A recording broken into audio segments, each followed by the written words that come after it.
हरे कृष्णा. कृष्णवी चॅनलवर तुमच्या सर्वांचे परत एकदा मनापासून स्वागत. आज आपण भगवद्गीतेतील पहिल्या अध्यायातील दुसरा श्लोक बघणार आहोत. संजय उवाच दुष्टमातो पांडवानीकं व्यूढं दुर्योधनस्तथा आचार्यमुपसंगम्य राजा वचनं ब्रवीत.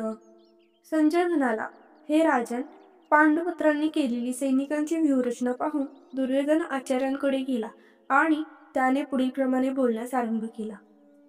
तात्पर्य: धृतराष्ट्र जन्मतःच आंधळा होता आणि दुर्दैवाने तो आध्यात्मिक दृष्ट्याही अंधच होता. त्याला निश्चित माहिती होते की आपली मुले आपल्याप्रमाणेच आध्यात्मिक ज्ञानाच्या दृष्टीने अंध आहेत आणि जन्मापासून पुण्यवान असणाऱ्या पांडवांशी आपल्या मुलांची कधीच मैत्री होणार नाही. तरी सुद्धा तीर्थस्थळाच्या प्रभावाविषयी त्याला शंका होती. धृतराष्ट्राने युद्धभूमीवरील परिस्थितीसंबंधी केलेली हेतुपूर्वक विचारणा संजय जाणू शकत होता.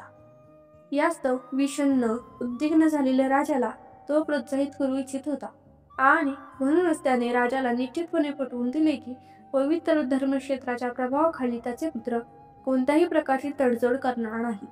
यासाठी संजयाने राजाला माहिती पुरवली की दुर्योधनाने पांडवांचे सैन्यबळ पाहिले आणि तात्काळ तो आपले सेनापती द्रोणाचार्य यांच्याकडे वस्तुस्थितीची जाणीव करून देण्यासाठी गेला.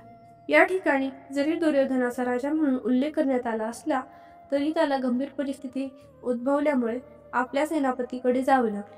यावरून तो राजकारणी होण्यास पात्र होता हे कळून येते. तथापि त्याने पांडव सैन्याची व्यूहरचना पाहिली तेव्हा जरी त्याने बाह्यकारी मुत्सद्देगिरीचे प्रदर्शन केले तरी तो आपल्या मनातील भीती लपवू शकला नाही. अजून पुढचे श्लोक समजून घेण्यासाठी कृष्णवीला आत्ता सबस्क्राईब करा.